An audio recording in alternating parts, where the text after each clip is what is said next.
uşaqlar Moskvadan bəzi nümayəndələr satlar gəlirdilər. Gedirdilər bizim rayonlara, şəhərlərə, kətlərə. Sonra gəlib mənə öz təəssüratlarını söyləyirdilər. Çox şeylərdən məsələ heyran olduqlarını deyirdilər. Amma onları ən çox heyran edən nə idi? Burada deyir, mövqə hörmət var.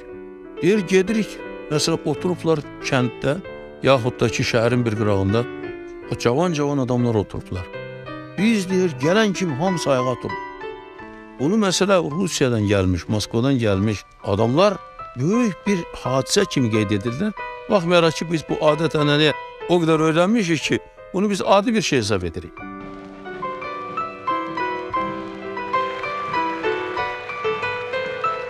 Azərbaycanın rəhbərliyində olanda həmişə fəaliyyətimin əsas hissəsi ondan ibarət olmuşdur ki, xalqımızda yüksək mənəviyyət bərqərar olsun.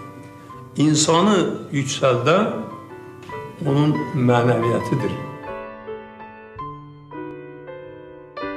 Biz öz milli mənəvi dəyərlərimizlə fəxr etməliyik. Bizim milli mənəvi dəyərlərimiz əsrlər boyu xalqımızın həyatında formalaşıbdır, yaşayışında formalaşıbdır, xalqımızın fəaliyyətində formalaşıbdır.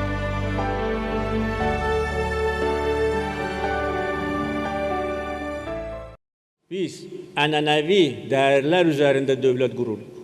Böyük kiçik var. Bunu biz qorumalıyıq. Gənclər də bax, məni eşitsinlər. Daima böyük kiçik məsələsinə fikir versinlər. İndi bəzi ölkələrdə buna fikir verilmir. Qadınlarla kişilər arasında artıq fərq qoyulmur. Amma biz ənənəvi cəmiyyətdə yaşayırıq və yaşamalıyıq. Qadınlara hörmət etməliyik. Onları biz qorumalıyıq. Onları müdafiə eləməliyik. Onlar bizi yox, biz onları. O gender bərabərliyi var, biz də bunu qəbul edirik. Amma biz ənənəvi düşüncədən kənarda yaşaya bilmərik və gənc nəsil də bunu bilsin. Yaşlılara hörmət olunmalıdır. Yaşına görə, ağ saqqal, ağ birçək.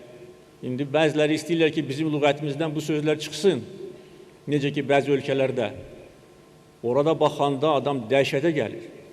Sonra da bizə deyilir ki, gəlin, bizə inteqrasiya eləyin. Mən bir dəfə demişəm, hələ Avropada o iqtisadi böhran baş alıb gedəndə dedim ki, biz hara inteqrasiya etməliyik? Böhrana hara inteqrasiya etməliyik? Stop İslam deyənlərə hara inteqrasiya etməliyik? Arvadla kişi arasında fərq görməyənə? Mən artıq da dərinə getmək istəmirəm. Biz qətiyyən oraya inteqrasiya etməyəcəyik.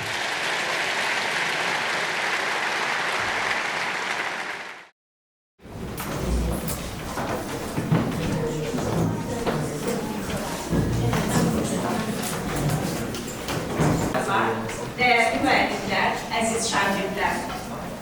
Bugün burada toplandık ki, köklərimizə, milli ruhumuza, tariximizin misilsiz mirasına bir daha baş əyək, onu qürurla yaşadaq. Bəs sizcə, bir milləti ayaqda tutan ən böyük güc nədir? Əlbəttə ki, milli mənəvi dəyərlərimiz. Gəlin tədbirimizin rəsmi açılışını edək və ulu öndərimizin sözlərini xatırlayaq. Mən fəxr edirəm ki, Azərbaycanlıyam. İndi isə Azərbaycanın müstəqillik simvolu olan dövlət himni səslənir.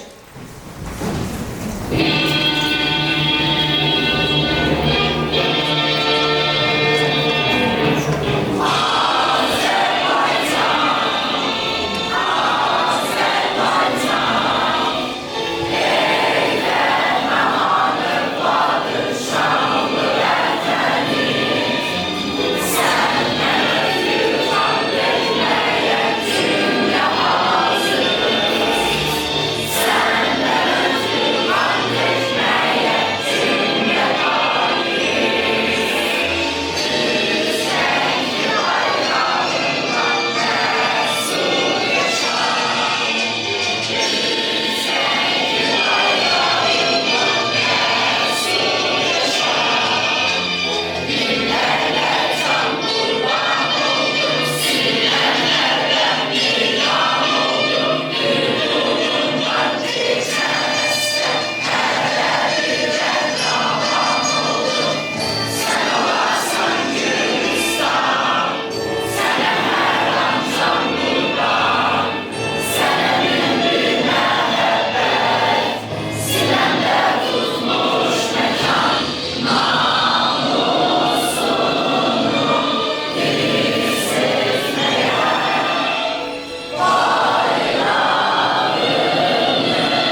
veririk.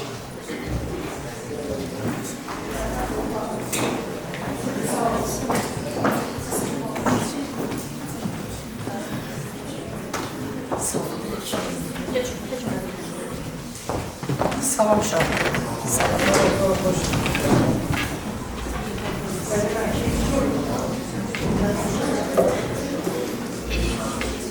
Hörmətli qonaqlar, əziz həmkarlar və tədbir iştirakçıları. Hər birinizi salamlayıram. Tədbirdə iştirak etdiyiniz üçün təşəkkür edirəm. Bugün biz buraya yalnız bir tədbirə toplaşmamışıq. Biz buraya bir xalqın tarixini, kimliyini, ruhunu, yaşadan milli mənəvi dəyərlərimizi anmaq, yaşatmaq və gələcək nəsillərə ötürməyin yollarını birlikdə düşünmək üçün toplaşmışıq. Uşaqlara təkcə bilik vermək, onlara riyaziyyatı, ədəbiyyatı öyrətmək kifayət deyil. Ən əsası onlara vətən sevgisini, böyüyə hörmət, halal zəhmətin dəyərini, insana və təbiətə sayğı hissini aşılamaqdır. Bu dəyərlər məktəbdə baş verir. Müəllimin baxışından, davranışından, sözündən ötürülür. Əziz həmkarlar, biz müəllimlər və məktəb rəhbərləri bu sahədə həm daşıyıcı, həm də ötürücü vəzifəsindəyik. Böyük məmnuniyyətlə sizə bugünkü qonağımızı təqdim edirəm. Elmlər Akademiyasının Folklor İnstitutunun Mifologiya şöbəsinin müdiri, filologiya elmləri doktoru, professor Seyfəddin Rızasoy müəllim bizim ən gözəlli qonaqlarındandır. İndi sözü Şəhla müəlliməyə verirəm. Təşəkkür edirəm 4-cü Sabunçu rayonu üzrə, 4-cü Kurasiya üzrə məktəblərin rəhbərlərinə. Biz məktəblərdə hər hansı bir tədbirlər təşkil edəndə Kurasiya üzrə bütün direktorları dəvət edirik. Təşəkkür edirəm 128 nömrəli məktəbin direktoru Sədaqət xanıma, 119 Samira xanıma, 28 nömrəli məktəbin direktoru Qənirə xanıma, 255 nömrəli məktəbin direktoru Məhəmməd xanıma, yoldaşı ədəbiyyatla Mehbari xanıma.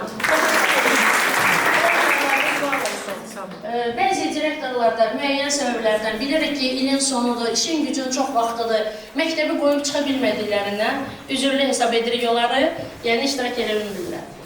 Xoş gəlmişsiniz. Allah can sağlığı versin. Sağ olun. Dərin və mənalı sözlərə görə təşəkkür edirik. İndi isə qulaq verək bu torpağın sinəsindən süzülən səslərə.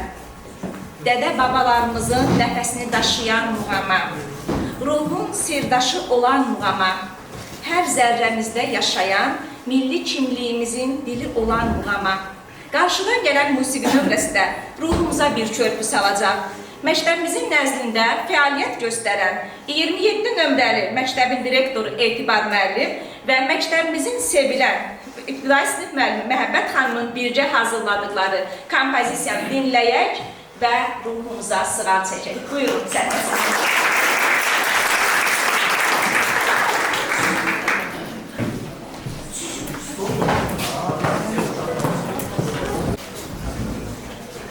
Xoş gördük hamınızı, əziz müəllimlər, məktəb direktorları, qonaqlarımız, valideynlərimiz, məktəbimizə xoş gəlmişsiniz. Hörmətli Seyfəddin müəllim, bir filoloq, bir elmlər doktoru qarşısında söz söyləmək üçün ən azı filoloq olmaq lazımdır. Amma mən filoloq deyiləm, ona görə danışığımda ola bilər. Müəyyən bir qüsurlarım olsa da üzürlü hesab edəyim, amma özüm könüllü olaraq bir alim haqqında 2 cümlə demək istəyirəm. Mən sizlə bağlı axtarış verdim, orada bir yazı oxudum. Həyatı, fəaliyyəti, samısıyla tanış oldum. Siz səhv eləmirəm, 2024-cü ildə Azərbaycan Milli Elmlər Akademiyasında doktorantlar qarşısında milli mənəvi dəyərlərlə bağlı məruzə eləmişsiniz. O çıxışınızı mətnini oxudum. Çünki indi cəmiyyətimizdə belə bir fikir formalaşıb, milli mənəvi dəyərlərə layiqincə sahib çıxa bilmirik, dəyərlərimiz bəziləri deyir, hətta itmək üzrədir. Amma sizin çıxışınızı oxudum və əmin oldum ki, yox, milli mənəvi dəyərlərin əgər təbliğatçısı varsa, qoruyucusu varsa, deməli, dəyərlərimiz var, olub, hələ yeniləri də yaranacaq. Sizə milli mənəvi dəyərlərimizin qoruyucusu, təbliğatçısı kimi fəaliyyətinizdə uğurlar, möhkəm sağlığı arzulayıram. Bir daha deyirəm, bir alim qarşısında danışmaq hələ özü böyük şərəfdir. Hələ ki, o alim də milli mənəvi dəyərlərin təbliğatçısı olur. Şəhla müəllimə qeyd elədi, biz də dəyərlərimiz içərisindən muğamı seçdik. Etibar müəllim sizə muğamın gözəlliyini təqdim edəcək. Mən də sizə muğam haqqında Bəxtiyar Vahabzadənin məşhur muğam poemasında Zabıl Seygahla bağlı bilirik ki, o poema 7 muğama həsr olunub. Onunla bağlı bir neçə beyt səsləndirəcəm.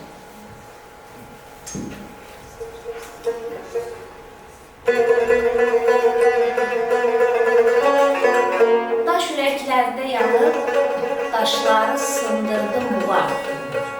Haqqa düşmən olanı, haqqa tapındırdı muğam. Nə güman eyləmisən, ondakı tilsimləri sən, külü ağıyla qurutdu, salı yandırdı muğam. Onun hər gülşəsi bir xatirə, bir canlı kitab. Keçilən yolları hərdən bizə andırdı muğam. Su çilər, kinli ürəklərdə qəzəb nifrətinə, neçə dəstin ömrünü kəsdi, dayandırdı muğam. Dəfn edirsiniz məni, Zabıl Seygahın mayəsinə, deyirəm, bəlkə məni bir gün oyandırdı muğam. Çox kitablar oxudum, zənn elədim bəxtiyaram. Mənə çox mətləbi, ahəstəcə qandırdı muğam. Əzizinəm sal yana, qara zülfün sal yana. Necəsən bir ah çəkəm, kür quruya, sal yana. Mən elə gəlir ki, ən qiymətli dəyərimiz lüğətimizdə olan sözlərdir. Çünki Şah İsmail Xətainin müəllimi Lələ Hüseyin deyirdi ki, İsmail unutma, hər şey sözdən başlayır. Biz də sözlə başladıq və alim sözünün də gücünü, qüdrətini indi hamınız şahidi olasınız. Bir daha siz xoş gəlmişsiniz. Nə yaxşı ki varsınız, nə yaxşı Azərbaycan xalqının milli mənəvi dəyərlərini təbliğ edirsiniz, qoruyursunuz. Təşəkkür edirəm. Müəllimlərimiz adına.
pembeyi dağ ucunu yolun içrə nihandır bədənim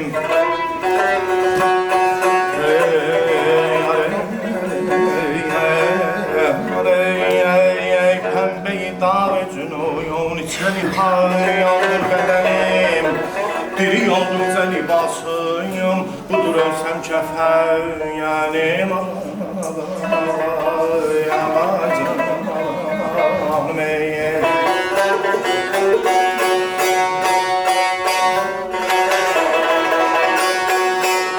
ay canı canan diləmiş verməmək olmaz idi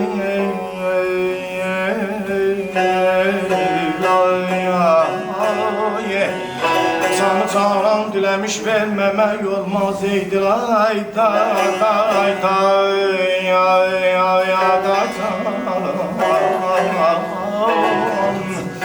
nə nizah eləyəlim olma sənindir nə mənim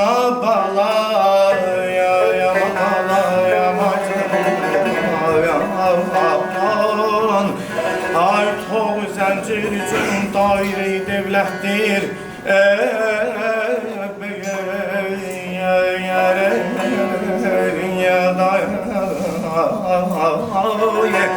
toğu zəncir üçün daire-i devlətdir ey kim məni yandan çıxara zərfi tənim ay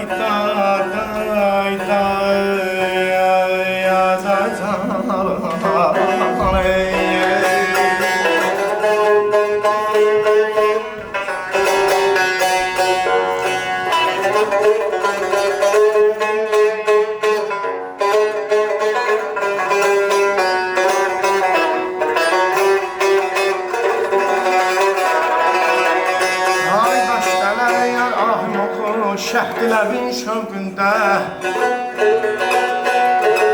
daşdələr ahim oxur şəhdilərin şövqündə kim məni yoldan çıxara zərfi tənim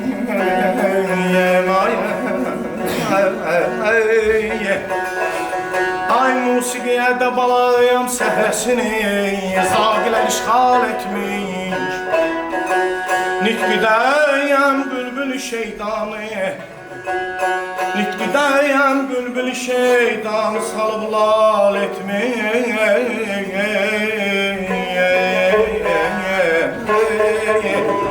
musiqi zövqlə uçular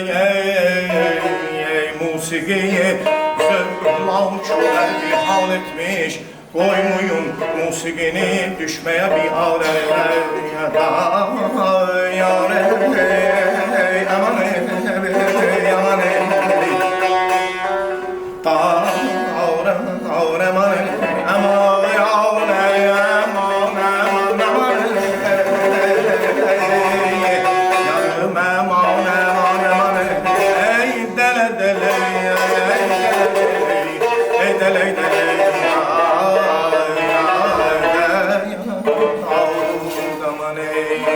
ahu gözünü gördüm ahu gözünü gördüm ahu leftar yasında her bu leftar yasında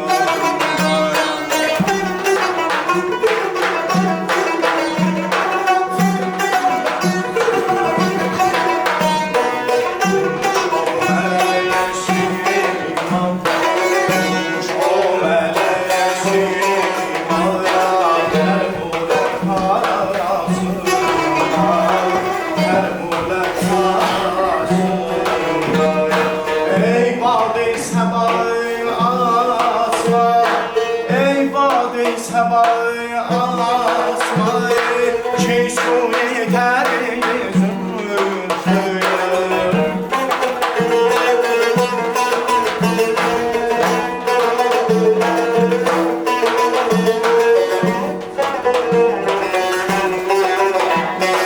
ey badı sabahı asmayı ey badı sabahı asmayı çeşmeye yeter köy kuşu eğleşmiş çeşmeler termolar arayasın Könlüm uşur eyleşmiş Ceysurlar arayasın Ay termolar arayasın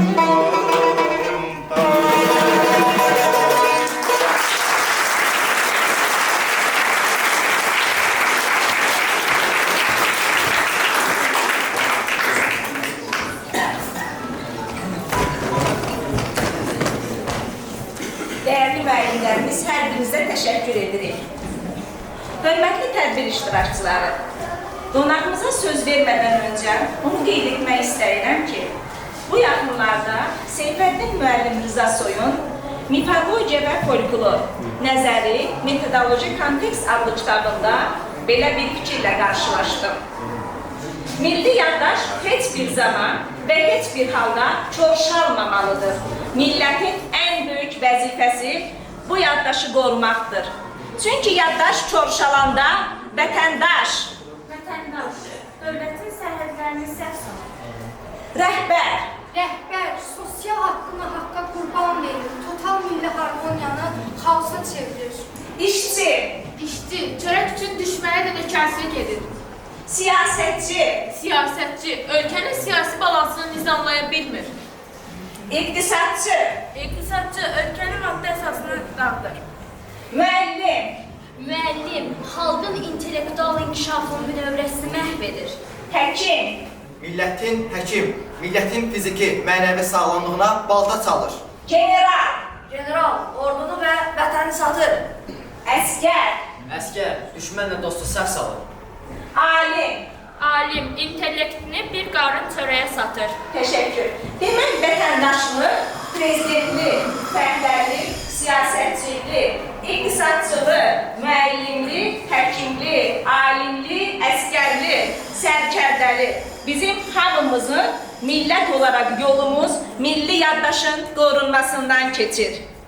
İndi isə elə bir şəxsə söz verəcəyik ki, özü bir məktəbdir, özü bir irs daşıyıcısıdır.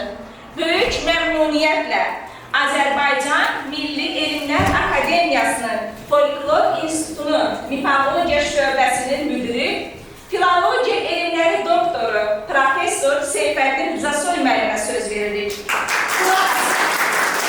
Hər cümləsi tarix qədər ağır, gələcək qədər dəyərli olacaq. Buyurun Seyfəddin müəllim, söz sizindir. Sağ olun, təşəkkür edirəm. Hörmətli Təxminə xanım, Şəhla müəllimə, hörmətli müəllimlər, əziz tələbələr, şagirdlər. Mənim üçün bugünkü görüş çox həyəcan vericidir. Burada yaşlı müəllimlər otururlar. Onlar bilirlər ki, insan yaşın müəyyən bir mərhələsinə gəlib çatanda həmişə ömrün keçmişinə boylanır. Mən sizə heç bir hissə qapılmadan, heç bir təhlifə yol vermədən demək istəyirəm ki, ömrümün ən gözəl illəri, ömrümün ən yaxşı illəri, dadlı xatirələrlə, hətta bugün də yaşadığım gözəl illərim, gözəl zamanlarım orta məktəbdə keçir. 1986-cı ildə Biləsuvar rayonunun Əliyabad kəndinə, o kənd ki, Azərbaycanda indi məşhurdur, Mübariz İbrahimovun kəndidir. Onda Mübariz İbrahimovun uşaqdır. Valideynlərini çox yaxşı tanıyırdım. Allah rəhmət eləsin. Atası da biraz bundan əvvəl Ağakərim işi rəhmətə getdi. Onda 1 yaşı vardı. Həmin məktəbə təyinat aldım. 80-ci illərin ortaları siz bilirsiniz ki, Azərbaycanın siyasi, ictimai fikir tarixində çox qarışıq bir dövrdür. SSR-nin çalxalandığı, ictimai fikrin çalxalandığı, SSR-nin tərkibində xalqların, tapdalanmış xalqların uğrunda mübarizəyə başladığı bir dövrdür. Bax, o dövrdə böyük bir enerji ilə məktəbdə fəaliyyətə başladım. Məktəb mənim üçün həmişə müqəddəs bir yer oldu. İnanın ki, deyim, o müqəddəsliyi mənə müəllim yoldaşlarım yox, şagirdlər bəxş ediblər. Şagirdlər çox saf olurlar. İnsan uşaqkən körpə olanda çox saf olur. Bəlkə də bunu deməyim düzgün deyil. yaşlaşdıqca biz müəyyən qədər kirlənirik. Uşaqlar doğrudan da sağ olurlar. Elə ona görə də biz hamımız təzəcə doğulmuş körpə balaları çox sevirik. Niyə görə? Çünki onlardan bir ilahi ətir gəlir, onlarda bir ilahi gözəllik var. Bu mənada bugün məktəbə dəvət olmağım mənim üçün çox böyük hadisədir. Məktəbdə uzun illər işləmişəm. Elmlər Akademiyasında işləyərək də paralel şəkildə Sabunçu 22 sayılı məktəbdə işləmişəm. Məktəbdə işlədiyim vaxtlarda qaz da yox idi, işıq da yox idi, su da yox idi. Paltarları üst-üstə giyirdik, özümüzlə odun aparırdıq. Kitablar da yox idi, əlifba da dəyişilirdi. Amma unuda bilmədiyimiz illərdir, unuda bilmədiyimiz günlərdir. Və mən məktəbi tərk etməyə məcbur olanda, onun da bir səbəbi vardı. İnsanlar başqa şey deyildi, yəni. Folklor Enstitüsünün direktoru dedi ki, ya orada işlə, ya burada işlə. Başqa bir səbəb deyildi. Təzə məktəbimiz tikilirdi. Ona bugün də həsrətlə baxıram ki, mənə orada bircə gündə olsa işlə tərk qismət olmadı. Amma indi məni oranın fəxri müəllimi hesab edirlər. Məktəbin bütün tədbirlərində iştirak edirəm. Mənimlə birgə işləyən müəllimlərin bir çox dünyasını dəyişib, onların hamısına Allah rəhmət eləsin. Bu mənada məktəb mənim üçün çox doğma yerdir. Sonralar paralel olaraq Qafqaz Universitetində müxtəlif fənlərdən dərs apardım, Avrasiya Universitetində, müəllimlər institutunda, amma heç bir auditoriya, heç bir sinif mənə məktəb sinifi qədər ləzzət eləmədi. Ona görə mən yenə də deyirəm, məktəb, sinif, uşaqlar insana bir zövq verir, ləzzət verir, insanın ömrünü uzadır. Əziz şagirdlər, milli mənəvi dəyərlər ilk növbədə bir sual doğurur. Milli mənəvi dəyərlər nədir? O dəyərlərdir ki, onlar hər gün sizin müəllimləriniz təkcə şifahi nitqləri ilə yox, eyni zamanda davranışları ilə, sizə bəslədikləri məhəbbətləri ilə, sizin dərs oxumağınızdan ötürü, sizin əsl belə normal bir vətəndaşa çevirmənizdən ötürü, əsəbləşməkləri ilə belə nümayiş etdirdikləri bütün davranışlar milli mənəvi dəyərlərdir. Müəllim bir böyük və şərəfli addır. Sözün həqiqi mənasında. Burada Heydər Əliyevin müəllim haqqında fikirdə səsləndi. Orada heç bir ifrata varma, hissə qapılma yoxdur.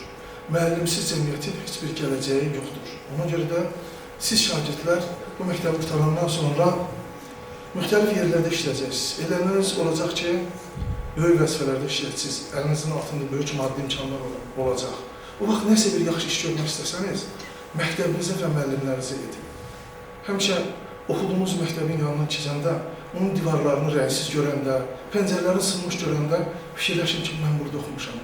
Məni yetirən, bir ana məni dünyaya gətirdiyi kimi, məni də şəxsiyyətə çevirən məktəbdir. Bu mənada, əziz balalar, milli mənəvi dəyərlər elə məktəbin özüdür, elə müəllimlərin özüdür. Burada gözəl musiqi səsləndi. Mən muğamı çox sevirəm.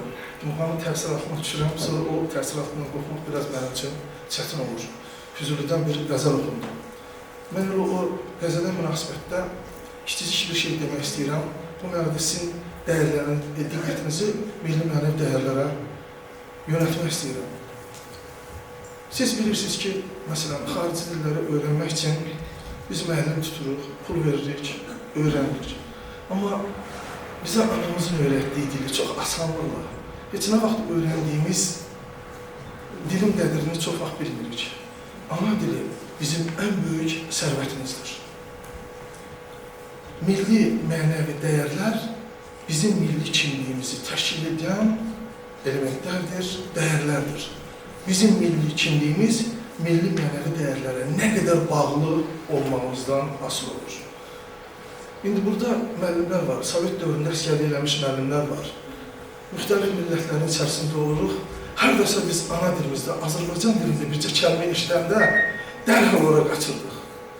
Dərhal bizi birləşdirən ana dilimiz olurdu. Azərbaycan dilində danışan adam bizim üçün dünyanın ən qiymətli, ən doğma bir varlığı olurdu. Bizi dil birləşdirirdi.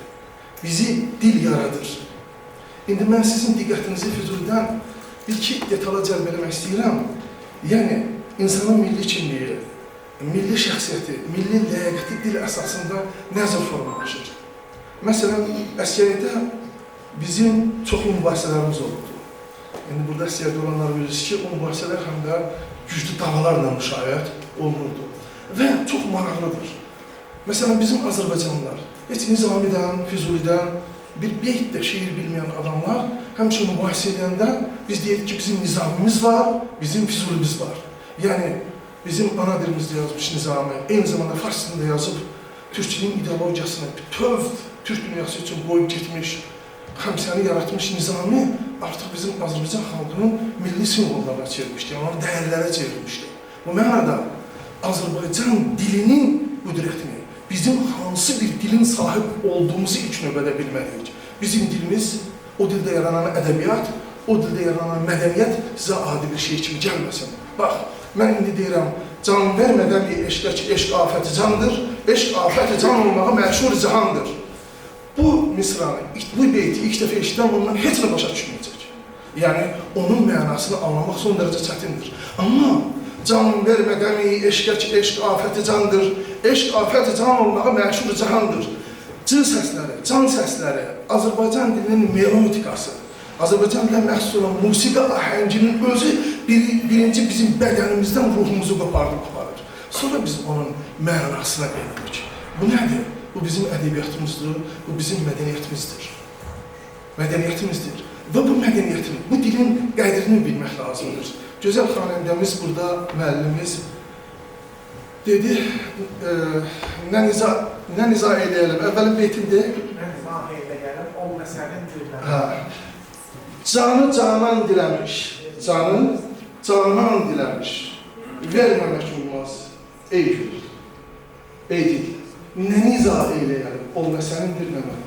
Gözəl bir beytdir. Mənim dilimdə, mən o qədər yaxşı yer oxumağa bacarmasam da, amma müəllimiz onu gözəl dedi.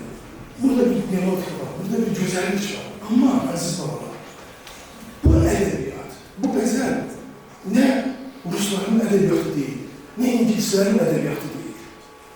Bu qəzəl göründüyündən qat-qat böyük bir qəzəldir.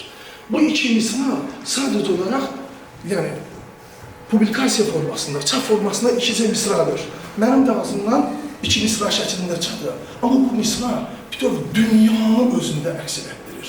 Allahın yaratdığı dünya, insan və Allahın birliyinin özündə əks etdirir. Canı canan diləmiş, verməmək olmaz ey gül, nə niza eləyəlim, ol nə sənindir, nə mənim. Şekspiri də oxuyarsan, çox asanlıqla başa düşərsən. Digər müəlliflərdə, Rus şairlərində oxuyarsan, Pushkin'də, Lermontov'da oxuyarsan, başa düşərsən. Amma Nəsimini başa düşmək üçün, Nəsiminin dil gözəlliyi bəlkə Füzulidən də gözəldir. Füzulidən də dil gözəlliyi onun daha gözəldir. Amma Nəsimini uşaqlar oxuyarkən, onu sadəcə olaraq qulağa dəyən ilkin məna, elə leksik məna səviyyəsində anlayırsınız. Amma Nəsimi böyük bir dünya, böyük bir ilahi dünya o beytlərin altındadır. Necə ki, siz İngilis dilini, gedib Fransız dilini, digər dilləri öyrəndiyiniz kimi, Nəsimi şeirinin, Füzuli şeirinin də mənasını başa düşmək üçün hökmən təsəvvüfün dilini, irfanın dilini bilməlisiniz. Bu mənada, görün, ədəbiyyatları sadəcə çastuşkalardan ibarət olan, ədəbiyyatları son dərəcə primitiv belə şeylərdən ibarət olan bir xalq bizi öz əsarəti altına aldı və bizə savadsız dedi, bizə mədəniyyətsiz dedi. Bugün özünün fəlsəfi, ekoloji fikirləri ilə dünyanı heyrətə gətirən Nizami Gəncəvi, hansı ki Nizami Gəncəvini siz indi oxuyursunuz, siz bir də Nizamiyə yaşlaşanda qayıdacaqsınız. Yaşlaşanda sözlərimi yazıda saxlayın. Hökmən siz əsl ədəbiyyat oxumaq istəyirsinizsə, Nizamini oxunun. Nizamisi olan xalq, Füzuli boyda ədəbiyyatı olan xalq, sehirli bir poeziya malik olan xalqa savadsız dedilər və dedilər ki, inqilabdan sonra biz güya savad əldə elədik, biz inqilaba qədər savadsız olmuşuq. Nizamini, Füzulini, Bəhmənyarı, kimləri yetirən bir xalqa savadsız deyildilər. Bu nədir? Bizə bayaq yaxşı bir şey seçmişdi Şəhla xanım. Bizə milli yaddaşımızı unutdururdular. Çingiz Aytmatovun Manqurt əsəri, bilirsiniz, əsrdən Uzuncur romanında Manqurt əsəri var. Əsir tuturlar, ananın oğlunu, Naman ananın oğlunu əsir tuturlar, aparırlar, başını tərtəmiz qırxırlar. Sonra dəvənin yelini, dəvənin təzə kəsirlər yelini, yapışdırırlar onun başına. O da onun yaddaşını sorur. Yaddaşını sorur o. Və o öz kimliyini unudur. Ana gəlir öz oğlunu əsrlərin içərisindən tapır və başlayır ona uşaq vaxtı beşiğin üstündə oxuduğu laylaları oxumağa. Yavaş-yavaş onun yaddaşı oyanır. Amma sonra onun ağası gəlir, deyir ki, o sənin başındakı şeyi qopardacaq.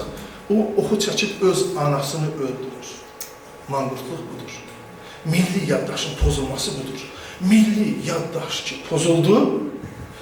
yaddaş ki pozuldu, ondan sonra sən özün özünə, öz xalqına, öz millətinə sən düşman kəsilirsən. Bu mənada, əziz dostlar, milli yaddaş əslində milli dəyərlər sistemindən təşkil olunur. Bunun bir hissə dedim dildir. Danışdığınız dilin qədrini bilin. Dünyanın en büyük, dünyada en çok Hristiyan millətləri içərisində, alimlərin içərisində müsəlmanlığı qəbul edən fransızlardır. O fransızlar ki, bugün bizim əleyhimizə gedirlər. Bunlar demək sizə ehtiyac yoxdur. Amma fransız şərqşünaslarının içərisində en çox onlar, kim ki klassik ədəbiyyatı öyrənirdi, onlar İslamı qəbul edirdilər. Ona görə ki, onlar Nizamini öyrənirdilər, Füzulini öyrənirdilər və təsəvvüflə üzləşəndə, o ilahi eşqlə üzləşəndə ki, Allah Teala təsəvvüfə görə, irfana görə Allah hər bir insanın içərisində təcəlla eləyir. Biz kimisə sevəndə, oğlan qızı sevəndə, ya qızı oğlanı sevəndə fərq eləmir. Biz kiməsə aşıq olanda, əslində kiminsə sifətindən, qarşındakı sifətindən bir anlığa boy verən ilahiyə aşıq oluruq. Yəni, məsələn, bir-birini sevir, dərdindən ölür. Hətta deyirlər ki, məsələn, adədir, onun nəyinə vurulursan, nəyindən ötürü ölürsən, amma elə deyil.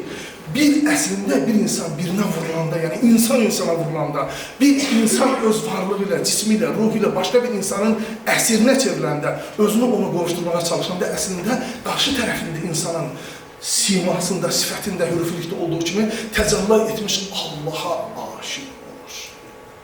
Bu mənada bizim ədəbiyyatımız, bizim mədəniyyətimiz, siz özünüzü sadəcə olaraq, əziz balalar, sadə bir xalqın, sadə bir mədəniyyətin, sadə bir dilin nümayəndələri hesab eləməyin. Mən mifologiya ilə məşğulam. Tez-tez mifologiyanın nə olduğu barəsində sual verirlər. Dinə görə mifologiya küfürdür. Doğrudan da mifologiya, cinlər, əcinlər, nə bilim, qəhrəmanlar, nə bilim, ağac qurtları, pirlər və s. İndi bunlar mən sadə olan səs deyirəm ki, siz uşaqlar başa düşəsiniz. Bunlar haqqında təsəvvürlərdir. Vəhiy dinlərinin, yəni göydən indirilmiş dinlərin hamısının konkret tarixi var. Amma insanın tarixi, bəşəriyyətin tarixi vəhiy dinlərindən də qabaq olur. Yəni dünya heç vaxt Allahsız olmuyor. Dünya heç vaxt sahibsiz olmuyor. Bu mənada mifologiyada olan informasiyalarla, yəni o dünyanın, kainatın yaradılışı haqqında mifologiyada olan demək kontentlərlə, məzmunlarla əslində dində olan demək məzmunlar üst-üstə düşür. Bu da onu göstərir ki, bunun hamısının mənbəyi vahiddir. Dünya sahibsiz deyil və dünya yaradılmışdır. Bu mənada mifologiya nədir sualına cavab verəndə bəşəriyyətin şuur tarixinin ən ilkin pilləsi deyə nəzərdə tutulur. Amma mən sizə bir mifologiyaya bir başqa tərəfdən yanaşmağınızı istəyirəm. Mifologiya hər bir insanın bədəninin genetik strukturudur. Yəni ki, məsələn, mən 60'ı keçmişəm, 64 yaşın içərisindəyəm. Amma bütün hallarda mən anadan olmuşam və mənim bir yaşım oldu. Mənim bir yaşım, mənim mifologiyamdır. Mənim bir yaşım bütün antropoloji əlamətlərindən, bütün insani, maddi, mənəvi əlamətlərindən mənim simamda yaşamağa davam edir və edəcək Allah Teala'nın mənə buraxdığı ömür limiti qurtarana qədər. Bu mənada, əziz balalar, mifologiya bizim milli düşüncəmizin, milli mənəviyyatımızın, milli kimliyimizin ilkin pilləsini təşkil edir. Bax, bizim mifologiya, siz fikir verin, bir də bizimlə qonşu olan mənfur ermənilərin mifologiyasından, nağıllarına, dastanlarına baxın, düzdür, onlar nağıllar və dastanlar çox bizdən götürür. Amma hər yerdə biciliyi, hiyləcərliyi, belə bic və hiyləcər olmağı insanın mənəvi keyfiyyəti kimi tərənnüm olur. Amma Azərbaycan xalqının mifologiyası, qədim inancları tamam başqa cürdür. Biz onları öyrənirik. Məsələn, deyir ki, cümə günləri fərzlə şimal bölgəsində bizə Xətai tərəfdə inanlardan birinə görə deyir, cümə günləri deyir ki, ağacı kəsmək olmaz. Çünki ağacda sarı qız yaşayır, sarı qız cümə günləri ziyarətə gedir, öz balasını orada qoyub gedir. Əgər gəlib ona kəssən, onun balasını zədələyərsən, gəlib o da sənə ziyan vurar. Yaxud məsələn, bağa girirsən. İndi siz bunları görmürsünüz. Amma ola bilər ki, məsələn, sizin babalarınız, nənələriniz boş evə girəndə bəzən salam verirlər. Salam verir ki, mifologiyaya görə, bizim qədim düşüncəmizə görə, yer üzünün bir qarşıda sahibsiz deyil. Hər yerin sahibi var. Bağında, evində və s. Bu mənədə, əziz balalar, gərək evə girəndə ev əyəsinə, yəni sahibinə salam verəsən, bağa girəndə bağ sahibinə salam verəsən, su üstünə gedəndə su əyəsinə salam verəsən. Bütün bunlar hamısı nəyi göstərir? Bütün bunlar hamısı bizim milli kimliyimizi formalaşdıran amillərdir. Mən bir dəfə həyatda küçədən, hasardan, demək, çölə çıxmış tut ağacını başqalarına ilişməsin deyə kəsmək istədim. Başlardan bir axsaqqal gedirdi. Mənə dedi ki, bala onu kəsmə. Balalı ağaca toxunmazlar. Üstündə tut var, hələ yetişməmişdi. Dedi, balalı ağaca toxunmazlar. Bizim babalarımız, nənələrimiz daşa da, ağaca da, bitkiyə də canlılıq şəkildə baxın. Bax, bizim milli kimliyimizi formalaşdıran dəyərlərdən biri budur. Milli kimliyin əsas dəyərlərindən biri torpaqdır. O torpaqdır ki, biz ona ana torpaq deyirik. Başqa xalqların yaradıcılığında da, başqa xalqların mədəniyyətində də o dinamat anlayışı var. Amma Azərbaycanlılar sözün həqiqi mənasında torpağı ana hesab edirlər. İndi burada səslərində Şəhla xanım dedi burada, maraqlı bir şey dedi. Elə bir ki, bizim milli kimliyimizin, təkcə bizim yox, məsələn, müsəlman kimliyini, türk kimliyini və s. Azərbaycan kimliyi üzərinə gecə günü sağdan, soldan, telefonlar vasitəsilə, sosial şəbəkələr vasitəsilə cürbəcür hücumlar baş verir. Bizim milli kimliyimizdən ayrılmaq, qopartmaq istəyirlər. Amma bizim milli kimliyimiz, torpağa bağlılığımız, bizim vətən savaşımızda özünü göstərdi. Və bizim mədəniyyətimizi dağıtmaq istəyənlər bizə deyirlər ki, güya biz qızlarımızı çox qapalı bölürük. Güya Azərbaycan kişiləri qadınların üzərində, qızların üzərində despotluq deyil. Amma məsələn elə deyil. Məsələnin mahiyyəti tamamdır. Məsələnin mahiyyəti torpaqla bağlıdır. Məsələnin mahiyyəti Azərbaycan milli kimliyinin, Azərbaycan milli kimliyində qadının daşıdığı milli mənəvi dəyərlə bağlıdır. Buradakı oğlanlardan hər biri, bax, buradakı oğlanlardan hər biri onun bacısına sataşanı öldürə bilər, döyə bilər, onun uğrunda ölümə gedə bilər. Və siz buradan, niyə görə? Çünki biz Azərbaycanlılar üçün qadın, ana, qız bizim ən müqəddəs dəyərimizdir. Biz əslində qadınlarımızı, qızlarımızı, xanımlarımızı, uşaqlarımızı qorumaqla biz onların üzərində despotluq etmirik. Biz Azərbaycanın ailə dəyərlərini qoruyan ən qiymətli varlığı qormuş olduq.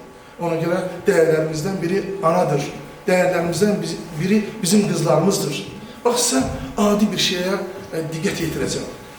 Sovet hökumətinin vaxtında mən o dövrdə təhsil almışam. Buradakı müəllimlər var, çoxu da o dövrdə təhsil alırlar. Marksist ideologiyasından tərbiyə olmuşduq. Maraqlıdır, biz kirayədə qalırdıq. Maraqlı bir şey baş verirdi.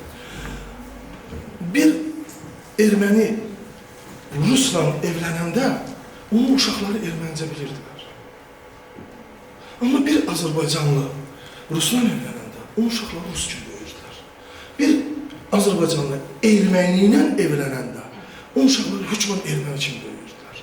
Mən görmüşəm, gözümlə görmüşəm. Hətta Azərbaycanlı atadan və erməni anadan doğulmuş uşaq Bakıda Azərbaycanlılara nifrət edirdi.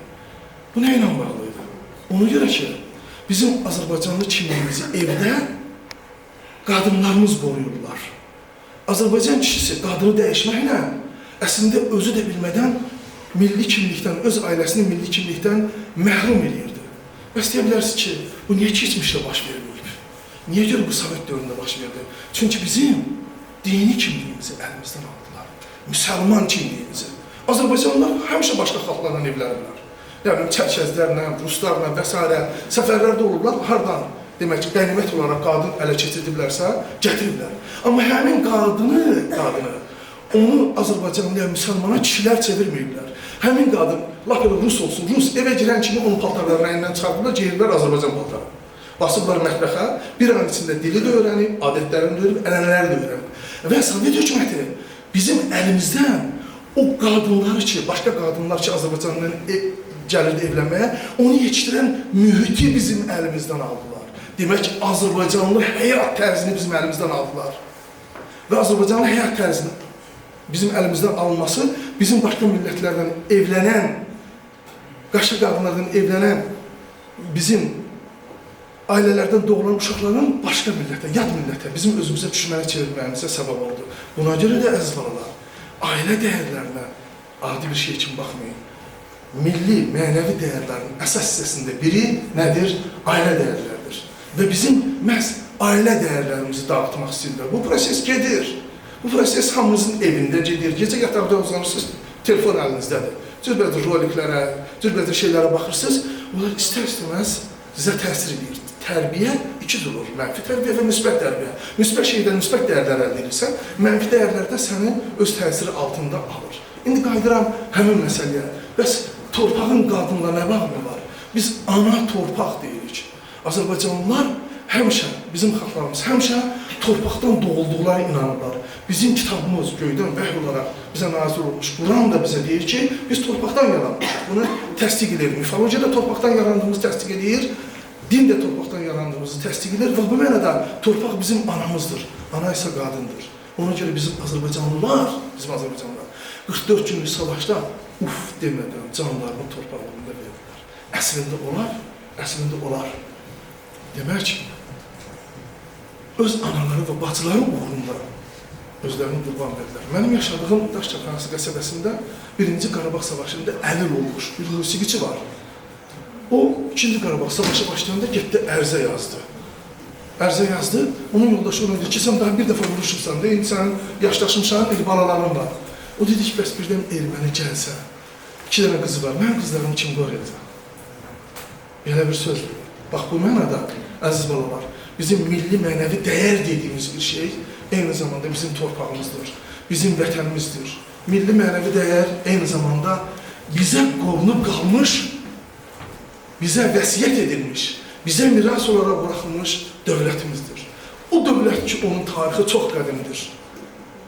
O dövlət ki, 15-ci, 16-cı əsrlərə qədər bizim Oğuz babalarımız 11-ci əsrin 1-ci əsrində Şərqi Xəzər arxasından çıxdılar və gəldilər İran, keçdilər Kiçik Asiyacan hər yeri aldılar. 16-cı əsrdən artıq oturaqlaşma başlandı. Ona qədər tayfalar gedirdilər, miqrasiyalardır. Gedirdilər, gəlirdilər. Və bizim milli mənəvi dəyərlərimizdən biri Şah İsmail Xətaidir ki, o Xətai ki, bugünkü imperiyanı, bax, Azərbaycandan siz xaricə çıxın, bugün Azərbaycan Respublikasından xaricə çıxın, Gürcistana keçəndə yad dövlətə keçirsən, amma yad torpağa keçmirsən, öz torpağımıza keçirik. Ermənistana keçəndə yad dövlətdir, murdar bir dövlətdir, İblistanın olduğu bir dövlətdir, amma öz torpağımıza keçirik. Rusiyaya keçəndə, Şimal qapısından ora keçəndə yenə də vətən qurtarmır. Dövlətimiz qurtarır, amma vətən qurtarmır, Dərbənd, Dəmir qapı Dərbənd başlanır. Bax, o boyda, o nəhəllikdə, eyni zamanda, bax, İraq, Kərkük, Füzulinin yaşadığı yer, onlar hamısı Şah İsmail Xətainin qurduğu dövlət idi. Bunları bizə milli mənəvi dəyərlər olaraq buraxırlar. Ona görə də, əziz balalar, siz oxumalısınız.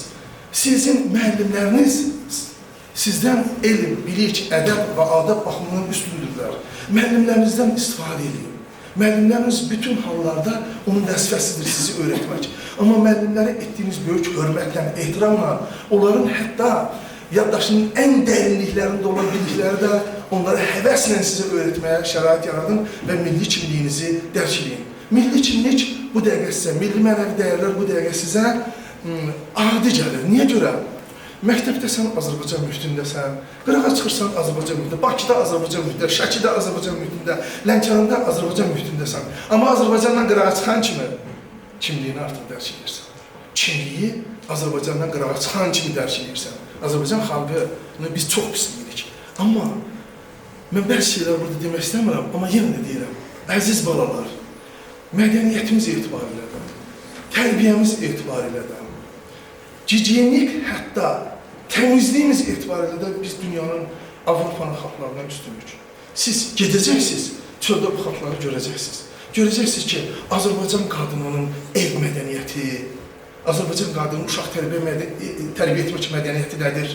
Azərbaycan kişisinin evə, ailəyə münasibəti nədir? Başqalarınki nədir? Bax bu mənada özünüzü tanımalısınız, öz kimliyinizi bilməlisiniz və bu kimliyi öyrənmək lazımdır. Bunu ancaq çölə gələndə, xarica gələndə siz bu kimliyi biləcəksiniz ki, siz kimsiniz, hansı bir mədəniyyətin daşıyıcısınız. Bu mənada, əziz balalar, biz dünyanın çox böyük bir mədəniyyətinin daşıyıcısıyıq. Mən bunu sizə hissə qapılmadan demirəm, hissə qapılaraq demirəm. Sözün həqiqi mənasında həyat görmüş, qıraqda olmuş, bu dəyərlərlə qarşılaşmış, bu şeylərlə qarşılaşmış bir millətin, bir xalqın nümayəndəsi kimi sizə deyirəm. Əziz balalar, daha nə deyim sizə milli mənəvi dəyərlər mövzusunda? Əgərlər suallarınız olsa sual verin və başqa yenidən nəysə deyə bilərəm. Buyurun uşaqlar, suallarınızı verə bilərsiniz müəllimə. Düşdürəm. Sağ olun. Biraz bəkdən. Mən 9 Müəllim yaşlaşdırım. Əvvəla sizi salamlayıram. Sualım odur ki, müasir Azərbaycan ədəbiyyatı sizi qane edir. Çox maraqlı bir sual verdim. Çox maraqlı bir sualdır. Otur. Sualın maraqlı ondan ibarətdir ki, biz mədəniyyətimizə münasibətdə biz gərək optimal, yəni uyğun bir model tapaq. Məsələn, biz özümüzü qorumaq istəyirik, milli kimliyimizi yaşatmaq istəyirik. Milli kimliyimizi yaşatmaq Azərbaycan ətrafında dəmirdən çəpər çəkirik. Tutaq ki, məsələn, internet çəpər çəkirik, dünya ilə əlaqə saxlamırıq. 2 gün içərisində biz dünyanın geridə qalmış bir xalqına çevirərlərik. Yaxud müasirləşmək istəyiriksə, əgərləri biz tamamilə qapılarımızı açsaq, yenə də biz milli kimliyimizi itirə bilərik. Demək, özünü qorumaqla dünyaya açılmağın arasında bir normal bir balans olmalıdır. Azərbaycan ədəbiyyatı qane edir ya etmir. Azərbaycan ədəbiyyatı bugün əvvəla yaşamağa çalışır. Ədəbiyyat yaşamağa çalışır. Ona görə ki, baxın görün bizim ədəbiyyatımızda nə inkişaf edir? Məsələn, komediya janrı inkişaf edir ki, çəkilmiş filmlərimiz komediya janrında çəkilir, çünki onun satışı asandır. O aktyorlar, o demək, prodüser heyəti ki, onu çəkirlər, onlar eyni zamanda yaşamalıdırlar. Başqa ciddi janrlarda çəkilmiş əsərlər bunları qane eləmir. Yaxud ciddi janrlarda çəkilmiş əsərlər cəmiyyətdə müəyyən bir maniyə ilə də hətta qarşılaşa bilir. Bax, bu mənada ədəbiyyatın indi oxucusu azalıb. Məsələn, Facebookda, sosial şəbəkələrdə həmişə belə bir mübahisələr olur ki, indi kitab az oxunur. Bu da oradan da belədir. Məsələ başqa şeylədir. Kitabın az oxunmasının səbəbi var. Bax, sən çöldə yemək yemisən. Saat tutaq ki, məsələn, 1-də yemək yemisən, gəldin evə. Sənin anan sənin üçün gözəl yemək hazırlayıb. Çox sevdiyin bir yeməyi hazırlayıb. Sən deyirsən, ana, kaş mən ac olaydım. Deyirsən, yeməyim, o qalsın axşama, o yeməyin ləzzətini körləməyim. Məsələ burasıdır ki, insan ədəbiyyatı niyə oxuyur? Müəyyən bir o proporsiyada qida qabilidir, mənəvi qida. Yəni bir qab yemək səni doyuzdurduğu kimi, oxuduğun bir kitabdan da bir 15 səhifə səni doyuzdurur. Ondan sonra sən doyursan. Bax, indi biz o şeyləri ki, ədəbiyyatdan, bizim nəsil kitablardan alırdı, bir kitabdan başqa bir şey yoxdur. Televiziya bizə elə də çox şey verə bilmirdi. Teletamaşalar olurdu, rus dilində filmlər olurdu, başqa şey verə bilmirdi. Biz indi əlimizdəki telefonlardan, cürbəcür musiqilərdən onları alırıq. Məsələn, günorta vaxtı günorta konsertini yaşlılar burada gözləyirdik Azərbaycan radiosunda günorta konserti. İndi bütün gün uşaqların qulağında gedir. Yəni, o mənəvi zövq ki, biz kitablardan alırdıq, onu indi başqa şeylər əvəz edir. Amma ədəbiyyat heç vaxt ölməyəcək. Məsələn, indi süni intellektin çıxması ilə, yəqin ki, maraqlanmışsınız, dünya süni intellekt dünyasıdır və deyir, çoxlu sənədlər artıq sənət peşələr aradan qalxacaq. Məsələn, o günləri bir məlumat oxudum ki, neçə min kilometr məsafədən Çinli cərrah Avropada bir nəfəri əməliyyat elədi. Buradan kompüterdən işləyir, oradan da robot icra elədi. Çoxlu sənətlər aradan çıxacaq, amma ədəbiyyat heç vaxt aradan çıxmayacaq. Çünki, məsələn, indi ChatGPT var. Məsələn, ali məktəblərdə bu dəqiqə sərbəst işlər veririk. Əvvəl mən başa düşmürdüm, görürüm, mən də həyatdan geride qalmışam. Çox gözəl sərbəst işlər hazırlayırlar. Sonra mənim daha cavan olan həmkarlarım mənə başa salırlar ki, müəllim, sən fikir verirsən, bu niyə belə sistemlidir? Onlar ChatGPT ilə işləyirlər. Nəhayət mən də chat tipini öyrəndim. Gördüm ki, proqramın ağzına verirsən, chat tipiti, yəni süni intellekt, sənin verdiyin mövzu ilə bağlı, dünyada hansı dillərdə nə varsa, anında tərcümə edib, yığıb sistemləşdirib sənə təqdim edir. Amma süni intellektin bədii obraz yaratmağa gücü çatmayacaq. Ədəbiyyat həmişə insanın mənəviyyatının, belə deyək, sadə bir dildə ki, güzgüsü, sadə bir dildə desək ki, nə bilim, tərcümanı olaraq qalacaq. İndi bəs müasir ədəbiyyatın geridə qalması səbəbi. Çünki cavan uşaqlar indi, onlar ünsiyyətdə Bertolt Brecht deyirdi və bunu Azərbaycan Filoloji Estetik Fikrinin patriarxı Akademik Yaşar Qarayev təkrarlamağı sevirdi. Brecht deyirdi ki, mən cavan olanda qocalarda oturdururum ki, oradan müdrikliyi öyrənim. Qocalarda da cavanlarda oturdururum ki, dünyadan geridə qalmayım. İndi bu cavan uşaqlarla mənim ünsiyyətim çoxdur. Onlar sözün hər arasında yaxşı ədəbiyyat yarada bilirlər. Oxuyurlar Avropa ədəbiyyatını, detektiv ədəbiyyatını, digər ədəbiyyatları oxuyurlar, postmodernist ədəbiyyatları oxuyurlar. Onun təsiri altında ədəbiyyat yaradırlar. Bu da Azərbaycanın oxucunun şuurunda reaksiya edilir, cəlb eləmir, ədəbiyyat insanı çağırmalıdır. Məsələn, baxın, Ramiz Rövşən adlı şair var. Yəqin ki, bunu çoxlarınız tanıyırsınız. Və ümumiyyətlə də tanımayan yoxdur. Azərbaycan dilin şairidir. Şairlər cürbəcə olur. Fikrin şairi var, bir dilin şairi.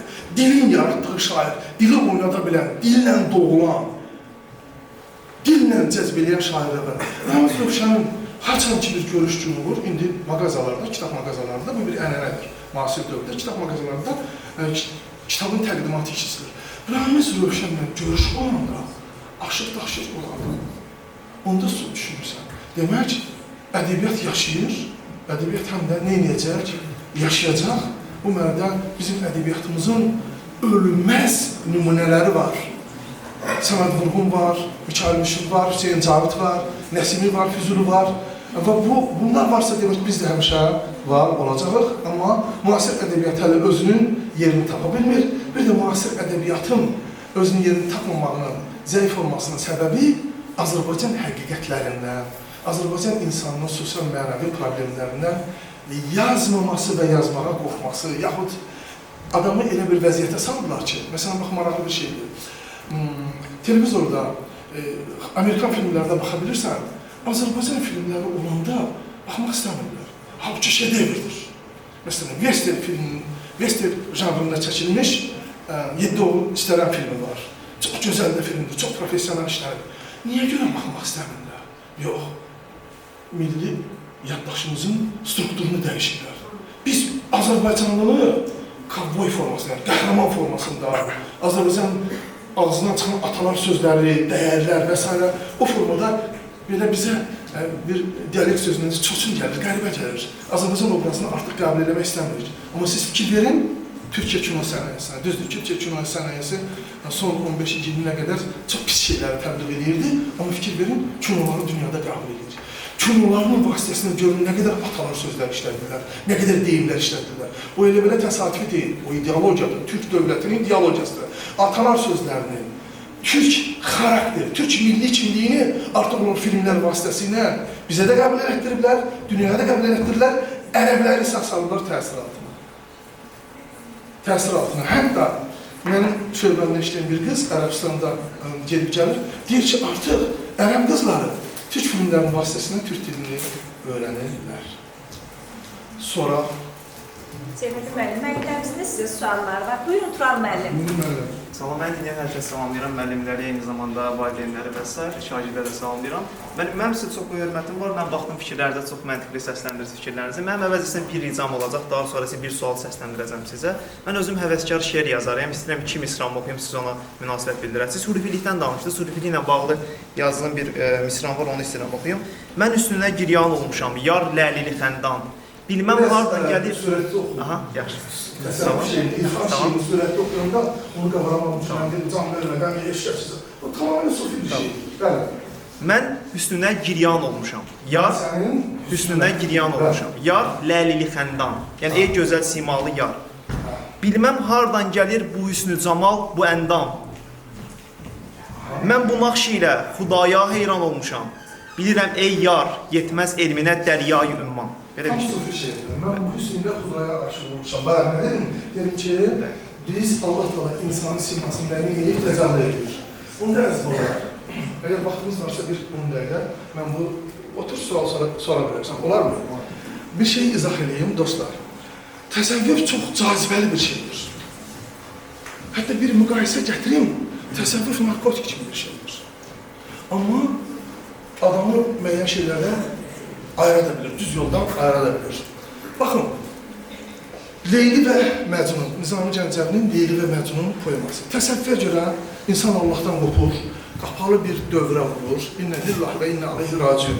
Yenə də Allaha gedib qovuşur. Şəriətə görə insan bir dəfə ölür, bir dəfə o dünyaya gedir. Təsəvvürə görə insan dəfələrlə ölüb dirilə bilir. Və təsəvvürə görə hər bir insanın içərisində Allah Teala təcəlli edir. Məcnun Leyliyə aşiq oldu. Məcnun əslində Leyliyə yox, Leylinin simasında təcəlli edən Allaha aşiq oldu. Bütün təsəvvüf bir okeandır. Bütün təsəvvüf okeanında 4 pillə var. Şəriət, təriqət, mərifət və həqiqət. Şəriət bizim dediyimiz İslamdır. Mərifət, marif bizim dediyimiz elmdir. Təriqət bir yoldur. Marif bizim dediyimiz mərifət bizim dediyimiz mərifət elmdir. Həqiqət isə Allahın özüdür. Mərifət uzalıq, rəb. Fikrimi qənimdələr söz istəyirəm. Mərifət marif sözündən də elmdir, diqqətli olun. Birinci sufi yolu tutan şəriəti öyrənir. Yəni, İslam şəriəti nədir? Və buradan birinci pilləni tamamlamaqla sufilərlə müsəlmanların birliyi bitdi. Ondan sonra gəlir təriqət mərhələsi. Təriqət mərhələsi nədir? Təriqət mərhələsində olanlar, mən Türkiyədə olanda Ələvlərin təriqətlərində olan olduğu yerlərdə olmuşam. Bunlar yeməkdən, içməkdən, qadına, pula, əylənciyə, bu kimi şeylərin hamısına olan şeylərdən imtina edirlər. Tam şəkildə imtina edirlər. Bədənlərini o dərəcədə arıqladırlar ki, bunlar kəpənək misali, bir kəpənək alırlar. Suyu ona görə içirlər ki, ölməsinlər. Yeməyi ona görə yeyirlər ki, demək, ölməsinlər. Bədənlərini bu kimi şeylərdən təmizlədikdən sonra bədən boşaldı. Bədən boşalandan sonra ki, onun yerinə niyə etməlisən, bir şey qoymasan. Sigaret çəkən adamlar deyirlər, sigareti at, nəm saqqız çeynə, nə bilim, konfet ye. Çünki yerinə hökmən nə isə qoymalısan. Təriqət mərhələsindən keçəndən sonra gəlir mərifət, marif, elm, biliş mərhələsi. Sufilər uzun bir elm, biliş yolundan keçirlər.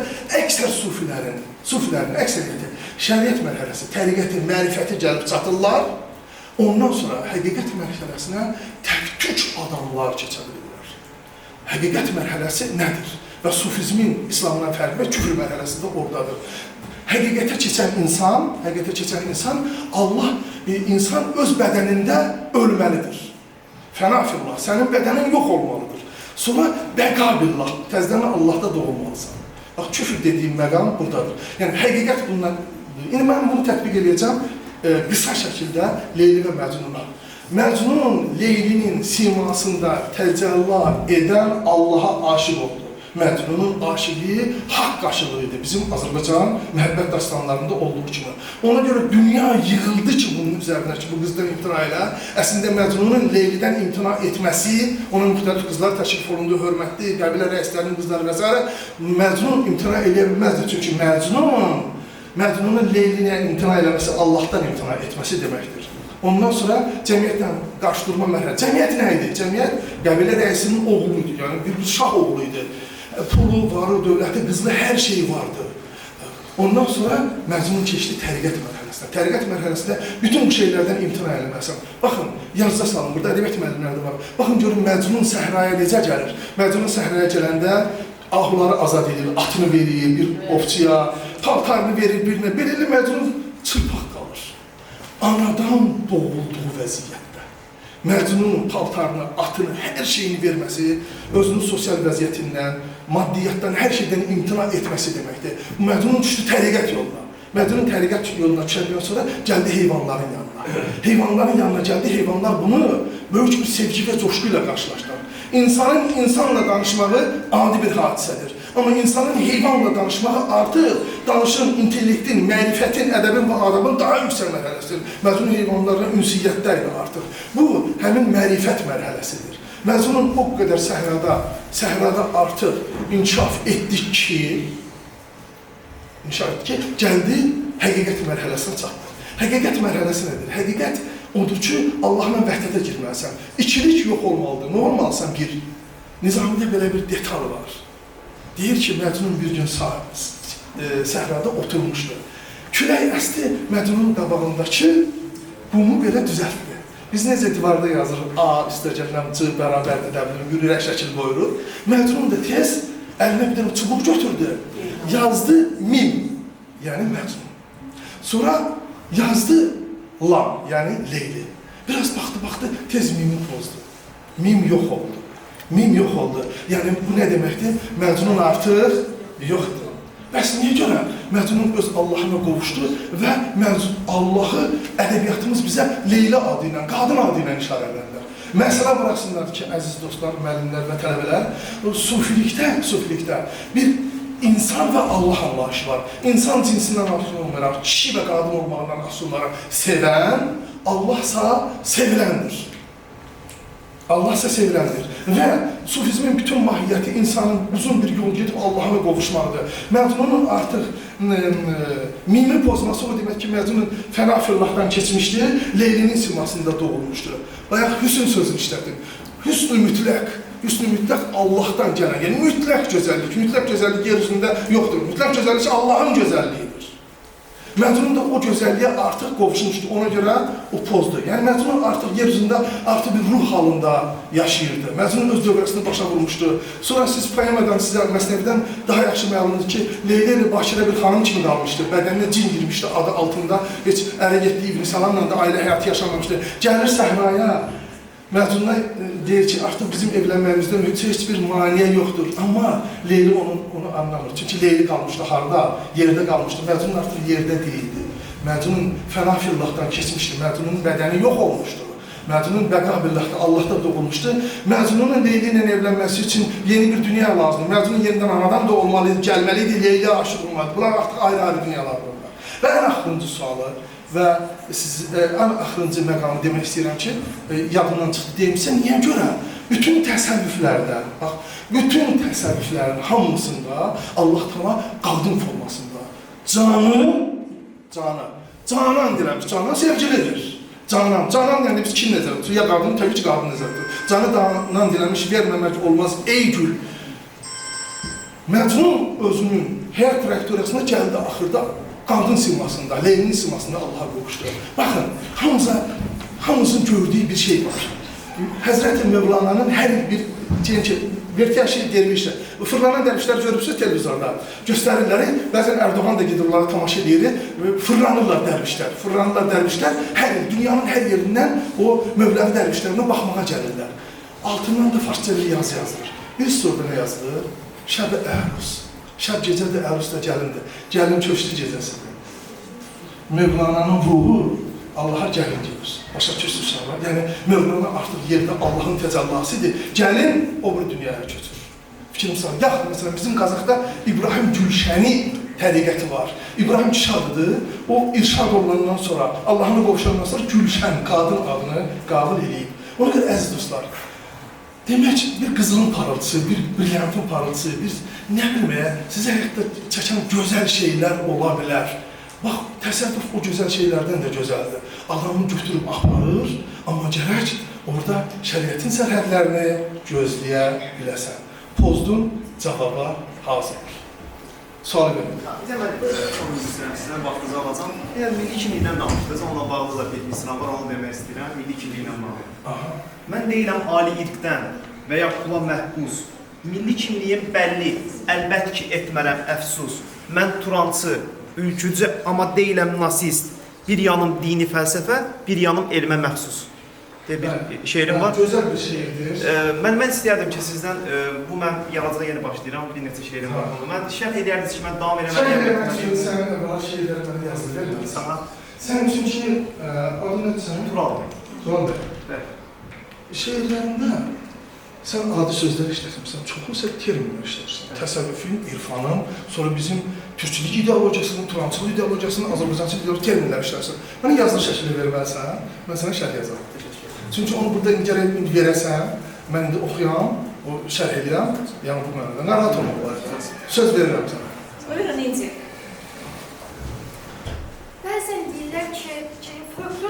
gənclərə düzgün təqdim olunmur. Sizcə elədir, yoxsa gənclər öyrənmək istəmir milli mənəvi dəyərlərimizi, folkloru? Necə düşünürsünüz bu? Bir şey yadında saxla. Uşaqlarla bağlı nə problem baş verirsə, onun günahı böyüklər. Yəni biz böyüklər olaraq, bax mən dedim ki, orta məktəbdə də, hətta demək, 2-ci sayı məktəbdən çıxmamışdım. Elmlər Akademisi'nin işlərində də orada işləyirdim. Məktəbdə işləmişəm, paralel şəkildə. 2 əmək kitabçasıyla işləyirdim. Ağır dövrdü, heç maaş çatmadı alicə yaşamağa. Demək ki, qızım, çox maraqlı bir mənzərə var. Bir də görsən, məktəbdə 2 müəllimlər dur burada, sigaret çəkirlər bir qıraqda. Bu uşaqlar az qala bir oğlan, bir uşaq o bir uşağı pəncərədən az qala atmaq istəyir. Müəllimlər arxasını çəkirlər. Mən bunu gözümdən görmüşəm. Müəllimin də məsuliyyətçisi itib. Təkcə müəllimini maşınla gedəndə, cavan uşaqlar sigaret çəkəndə mən özümü saxlaya bilmirəm. Bəzən dayanıram. Saxlayıram, deyirəm sigaret çəkirəm. Deyirəm mən müəllimə. Hətta yalandan deyirəm ki, həkimə. Sonra onlara sigaretin prostata, mədəyə, ağciyara, xərçəng yaratması barəsində deyirəm. Niyə görə? Müəlliməm, özümü saxlaya bilmirəm. Çünki hər gün auditoriyalardayam. Hər gün tələbələrlə ünsiyyətdəyəm. Müəllim instinktləri, müəllim stereotipləri mənlə həmişə bir yerdədir. Bu mənada folklora gəlincə, folklor zamanla dəyişir. Bizim zəngin folklorumuz olub, indi də var, amma bütün dünyada şifahi xalq yaradıcılığı həm ölür, həm də ölmür, transformasiya olur yeni şeylərə. Baxın, internet folkloru deyilən bir folklor, artıq folklor internetdədir. Bax, məsələn, milli folklor nədir? Folklor kollektiv təfəkkürün məhsuludur, müəllif olmayan bir yaradıcılıqdır. Elə hər gün qadınların bir-birinin haqqında danışdıqları, etdikləri qeybətlər, ailədə ərlə arvada etdikləri qeybətlər bu da folklordur. Çünki şifahi yaradıcılıqdır. Məsələn, folklor nə tər başa salım sənə? Tutaq ki, məsələn, biri avtobusdan düşür, biz tələbələrik. Bizim bir tələbə yoldaşımız avtobusdan düşür. Avtobusdan düşəndə yıxıldı.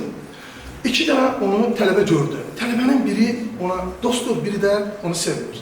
Məsələn, eyni hadisəni gəlib qrupda danışırlar. Biri deyir ki, yıxıldı, özünü heyvan kimi apardı, heyvan kimi tarafmadan dəydi yerə. Fikir verin, hadisəni təsvir edir. Yəni, yerə yıxıldı.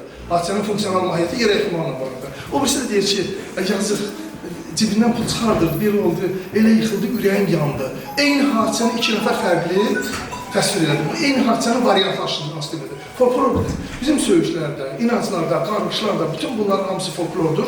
Amma bizim klasik folklorumuz olub, məsələn, gözəl, sözün həqiqi mənasında insanı tərbiyələyən, insanı ülvi cəhətdən kamilləşdirən, insanı ülvi cəhətdən böyüdən bizim, məsələn, dastanlar, Aşıq Qərib, Abbas və Gülgəz kimi dastanlarımız olub və bizim aşıq poeziyamız var, bizim bayatlarımız, nağıllarımız, dastanlarımız ki, bayaq o ermənilərə münasibətdə dedim ki, onlar hamısında humanizm təbliğ olunur. Amma indi biz onları doğrudan da oxumuruq. Biz doğrudan da onları oxumuruq. Amma burada da informasiya bolluğunun günahı var. İnformasiya bolluğu nə deməkdir? İnformasiya bolluğu odur ki, elektron informasiya vasitələri bizi əsir götürüb özünə.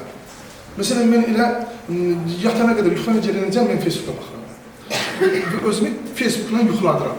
Ondan sonra namaza duran kimi dərhəlləri yenə Facebook'a baxıram. Cəmi təzə bir məlumat gəlməyib. İndi burada nə etmək lazımdır? Nə qədər biz desək ki, aşıq dastanlarını oxuyun, oxumayacaqlar. Biz, yaşlı nəsil, tərbiyə edənlər, bu işlə dövlət siyasətində məşğul olanlar, şagirdlərimizin düşüncəsinə sosial şəbəkə vasitəsindən daxil olmalıyıq. Gözəl multfilmlər çəkməliyik, gözəl kinolar çəkməliyik. Məsələn, bax, türklərin sözün həqiqi mənasında maarifləndirici multiplikasiya filmlər var. Bizdə yoxdur. Bizim uşaqlarımız, bizim körpələrimiz türk dilində böyüdürlər. Türk dilində danışırlar. Sonradan yavaş-yavaş Azərbaycan dilini öyrənirlər. Bu deməkdir ki, biz folklorumuzu transformasiya eləməliyik sosial şəbəkələrə. Özümüz olur. Baxın, xatırlayırsınız Göyərçin jurnalı. Göyərçin jurnalı vardı. Cırtdan var idi. Bax, bizim demək, bax, bizim dövrün Sovet hökumətinin vaxtında 3 obrazı xatırlaya bilərəm ki, mayaşırdı. Göyçək Fatma, Göyərçin, Ağ Göyərçin, bir də hansını dedim, incə dedim. Cırtdan, bəli. Cırtdan vardı. Bir də onların antipodları var, tutaq ki, div vardı. Amma indi uşaqlar heç div deyəndə, div sözü onların beynində asosiasiya vermir. Yaxud, məsələn, cırtdan deyəndə, məsələn, onların beynində asosiasiya vermir. Kollektiv sonra bəlkə başa düşənlər vermir. Niyə görə? Bu deməkdir ki, Sovet hökumətinin vaxtında, keçmiş bir dövrdə, bu işin təşkilində bir iş var idi. Onda biz böyüyən nəslə çox məsuliyyətlə yanaşırdıq. Məsuliyyətlə yanaşırdıq. Amma indi heç olmasa ən çox sevdiyim, ən çox bəyəndiyim şey oldu ki, heç olmasa biz şəhidlərimizi unutmuruq, onların qəhrəmanlıqlarını daimi fırladırıq. Sosial şəbəkələr uşaqlar həm yaxşı şeydir, həm də çox qorxulu şeydir. Hətta, bizim Xocalı faciəmiz baş verdi. Xocalı faciəsində əgər o operatorlar və operatorun yanında olanlar, vertolyotla biz məsələn Çingizi qəhrəman hesab edirik, ruhları şad olsun. Amma operatorlar onları aparanlar, avtomatla onları durub qoruyanlar, onları biz qəhrəmancılıq xatırlamırıq. Əgər Xocalını çəkməsəydilər, indi biz dünyaya sübut eləməliydik ki, Xocalı baş verir. Dünya informasiya dövrüdür. Dərhal bizim yaddaşımızdan hər şeyi silirlər. Niyə görə indi Qərbi Azərbaycanla bağlı bir hərəkat başlanır? Niyə görə? İndi Qərbi Azərbaycanla bağlı xatirələr yığırlar, xalçaları, kimliləri və s. hər şey yığırlar ki, yaddaş itməsin. Mən təbiətən, mən ali məktəbdə dərs deyirəm, ali məktəblərdə dərs deyirəm, təhsil apresidə qalmışam. Tələbələrin həmişə dərhal hardan olduğunu soruşuram. Hardan? Uşaqlar bəziləri pis başa düşür. Mən bir deyir ki, mən Yerazım. Elə deyir. Soruşuram, harasındasan? Qərbi Azərbaycan deyirəm, Yeraz deyirəm, harasındasan? Uşaq, hardan olduğunu bilmir. Hədəliyirəm uşaq. Deyirəm, əgərləri sən Qərbi Azərbaycan, gedib atomdan, anamdan soruşur. Qərbi Azərbaycanın hansı rayondan, hansı kənddən olduğunu öyrənib, gəlib mənə deməsən, mən sənə qiymət yazmayacam. Yaxud məsələn, hələ Qərbi Azərbaycanlıları başa düşmürlər. Ən pisi, Gürcüstandakı soydaşlarımızdır. Qərbi Azərbaycanlar köçüb buradadırlar. Amma Gürcüstanda olanlar öz yerindədirlər. Onlar məsələn Marnoğul deyirlər. Qaraçöp bilmirlər, Qarayazı bilmirlər. Bu dəhşətli bir faciədir. Və bu yaddaşı kim öyrətməlidir onlara? Bu çox qorxulu haldır, başa düşürsünüz məni. Biz deyirik ki, məsələn, bəğdirim, sərhədimizi, Azərbaycan Respublikasının sərhədini çıxar kimi hər yerdə bizim vətənimiz bitmir, vətənimiz yenə davam edir. Amma biz o vətəni tanıyırıq mı? Hər şey tanımaqdan başlanır. Biz məsələn, həmişə dedik ki, Qarabağ bizimdir. Əgər biz Qarabağ bizimdir deməsəydik, Qarabağ bizim olmayacaqdır. Biraz yoruldum. Bir nümunə deyəcəm sizə. O nümunəni bəzi yerlərdə çəkirəm. Bax, milli yaddaşla, milli mənəvi dəyərlərlə bağlı. Musa Aleyhisselam Firondan icazə aldı, Yahudiləri çıxartdı Misirdən. Gətirdi onları səhraya. Yahudilər səhraya gələnə qədər onlar qul halındaydılar. Orada işləyirdilər. Yatmağa yerləri vardı, evlənirdilər, ailələri və s. vardı. Həzrəti Musa onları gətirdi çöllüyə. Onlar da yaşaya bilmədilər. Başladılar Musa ilə dava eləməyə. Ki, nə olsun biz orada nökər edik. Amma yatmağa yerimiz vardı, evimiz vardı, evlənirdi və sakit həyat tərzimiz vardı bizim. Musa Peyğəmbər onları 40 il səhrada saxladı. 40 il ərzində yaşlılar öldülər. Yaşlı insanlar öldülər. Və cavanlar doğuldu. Səhrada doğulmuş cavanlar artıq Misirin nökəri, Misirin qulu olmamışdılar. Onlar səhradadılar, ac idilər, paltarsızdılar, pis gigiyenik şərətdə yaşayırdılar, təşəkkür edirəm. Amma onlar artıq qul deyildilər, onların azad yaddaşı vardı. Təsəvvür edin ki, 2000 neçə yüzündən sonra həmin dünyanın başına bəla olan Yahudilər gəldilər o yaddaşla dövlətdən oldular. İndiki İsrail dövləti oldular. Heç vaxt onların dövləti olmadı. Bu neçə 2500'lərində onların dövləti olmadı. Amma o dövlət burada yaşadı. Mən Yahudilərə aid, məsələn, Yahudilər öz ədəbiyyatlarını, Yahudi dilində ədəbiyyat indi yaranır. İngiliscə, fransız dilində, rus dilində, polyak dilində yaranır. 3 ideya. Yahudi kimdir? Tarixi vətənə qayıtmaq.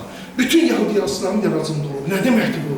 Yahudilər milli yaddaşlarını çoşalmağa qoymayıblar. Ona görə də, bax bizim dediyimiz bu indi burada oxunan muğam, aşıq musiqisi, ana dili, vətən, torpaq, bu bizim bax bu daşımız, torpağımız bizim milli yaddaşımızdır və milli mədəni dəyərlərimizdir. Bizim milli kimliyimizi, milli kimliyimizi onlar yaşadacaqlar. Bir də bir misal deyim, bitirəcəm söhbətimi. Şah İsmail Xətai bizim üçün böyük bir imperiya qurdu. Siz onun sərhədlərinin açın, tarix müəllimi sizə onun sərhədlərini göstərsə, heyrətə gələrsiniz. Dünya bizim Azərbaycan dövləti idi, Səfəvi imperiyası idi. Xətai nəydən qurdu bu dövləti? Şeirlə qurdu. Azərbaycan dilində olan şeirlə qurdu. Çünki Azərbaycan dilində olan şeirin içərisində Azərbaycanın şuurunu oyadan, onu qıcıqlandıran, ayaqda saxlayan dəyərlər var idi. Xətai olaraq fars dilində o şeiri desəydi, rus dilində o şeiri desəydi, həmin bizim dediyimiz dövləti yarada bilməyəcəkdi. Rus dövlətini hansı dildə desəydi, o dilin sahiblərinə xidmət edən dövləti yaradacaqdı. Ona görə bunları biz milli mənəvi dəyərləri siz özünüzə bir əmanət bilin. Mənə deyək ki, bəsdir. Dəyərli Seyfəddin müəllimə hikmət dolu çıxışı üçün minnətdarlığımızı bildiririk. Sağ olun. Əziz babalar.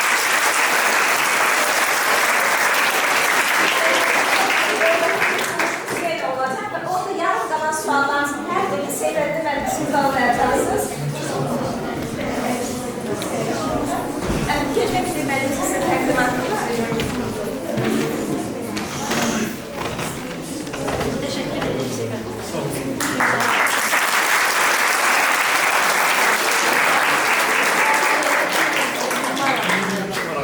Çok güzel oldu, çok güzel oldu. Teşekkür ederim.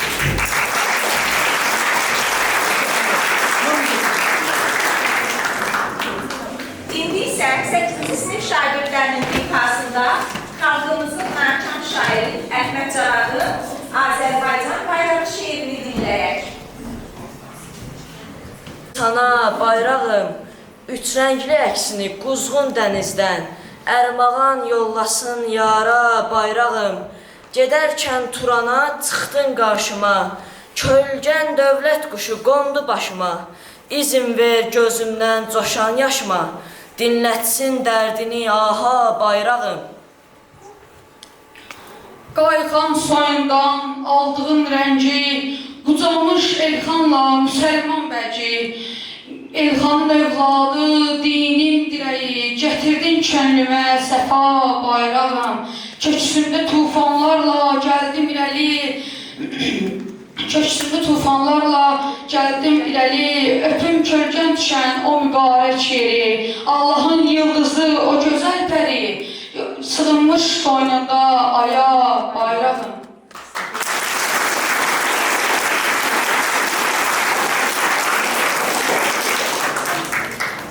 Bu qürurlu misralara görə təşəkkür edirik. Dünyada elə bir kəlmə var ki, onu eşidəndə hər bir ürək titrəyir. Elə bir ad var ki, harada səslənsə, orada mərhəmət doğulur, sevgi çiçəyi açır. Bu ad anadır.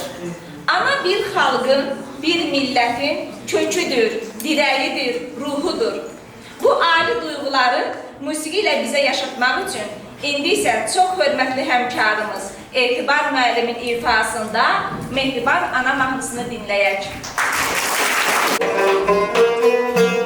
Anacayam mən sənəyə çox borcluyam, sorun yoluyam, çıxmaq üçün canıyamı verərəm.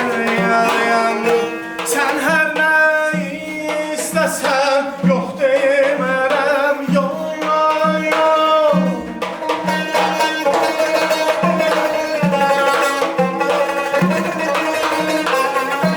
Sən hər nə istəsən, yox demərəm, yox, yox. Həyatımı verərəm, canımı verərəm.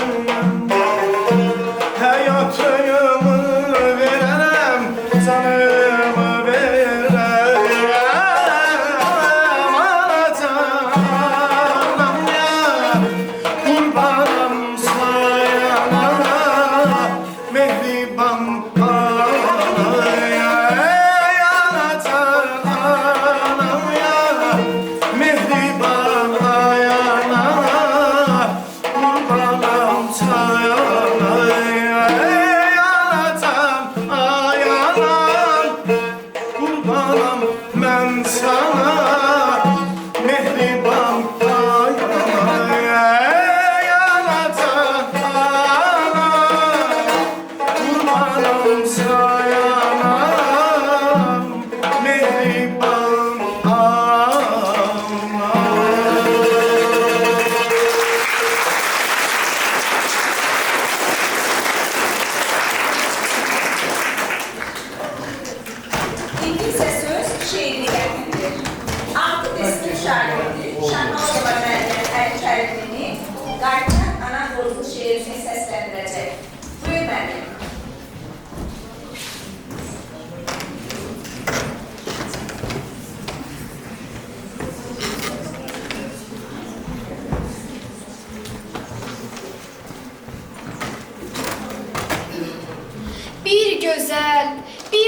sevimli, oğul böyütdü ana.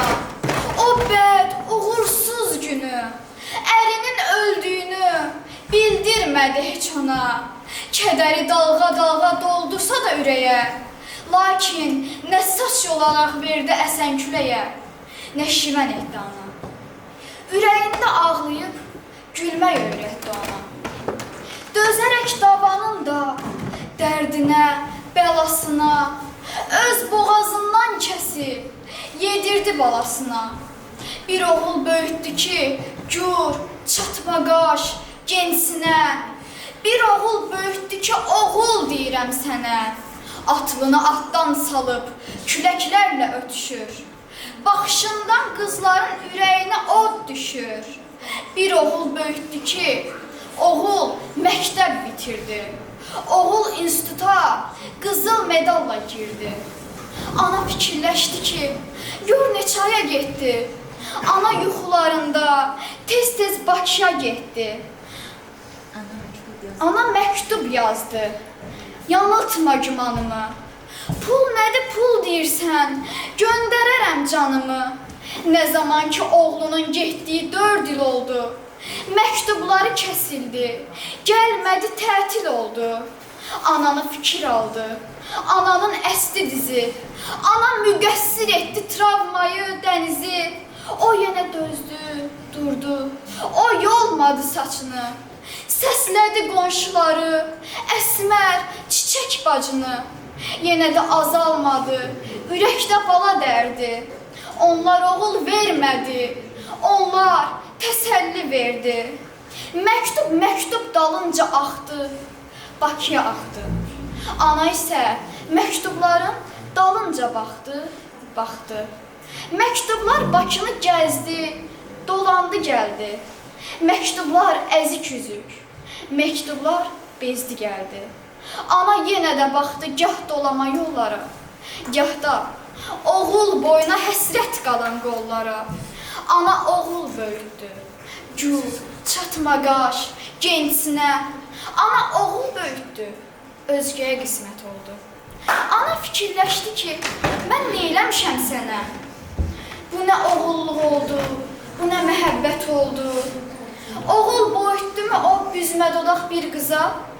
Oğul böyütdümü o min işvəyə, min naza? Ana bilsəydi əgər böyütməzdi oğlunu. Yox, buna yandım dedim, yenə atmazdı onu. Yox, bir gözəl, bir sevimli oğul böyütdü ana. Ürəyində ağlayıb, gülmək öyrətdi ona. Oğul, nədir etdiyim bəs bu haqq say üçün? Qaytar onun ömrünə, neçə gecə, neçə gün. Qaytar onun saçının qaralığını geri. Qaytar o dilindəki şirin-şirin sözləri. O sözü, o söhbəti anan verib. Ana dodaqlarından, bala dodaqlarına. İndi ondan gen gəzən oğul, ayaqlarına yerişi anan verib. Qaytarsan o sözləri, sözsüz ki, lal olarsan. Qaytarsan o yerişi, yerindəcə qalarsan. Qaytarsan o gülüşü, hırıldamazsan daha. Qaytar onları, qaytar qoyma sabaha. Sən ki dərd verdin oğul, sənə gülüş verənə. Oğul demərəm sənə, deyirəm ki, o boyu, buxunu qaytar geri. Deyirəm ki, varını, yoxunu qaytar geri. Deyirəm ki, qaytar onun borcunu.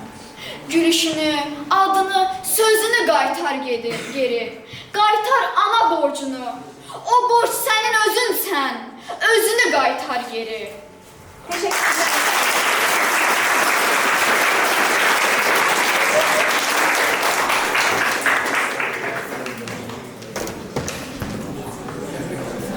İndi isə söz hörmətli qonaqlarımızındır.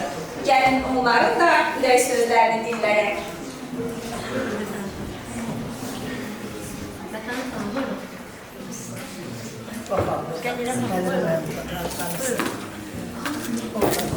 Mikrofonu ver.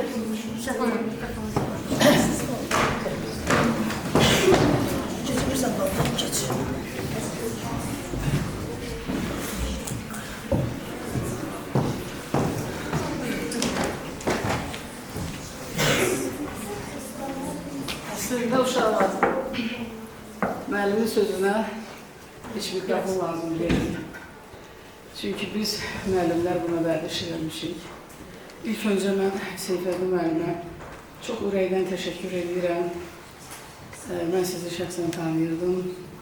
Amma belə bir araya heç vaxt gəlməmişdik. Bunun üçün xüsusi təşəkkürüm. Sizin dedikləriniz həm bu uşaqlar üçün, məktəbi üçün, yetişən nəsil üçün çox böyük örnəkdir. Uşaqlar bu tədbirdən sonra mən yəqin bilirəm ki, bunlar daxilində bir inamla bu auditoriyanı tərk edəcəklər. Çünki müəllim sözünə qulaq asmayan tarixdə heç zaman ucalmamışdır.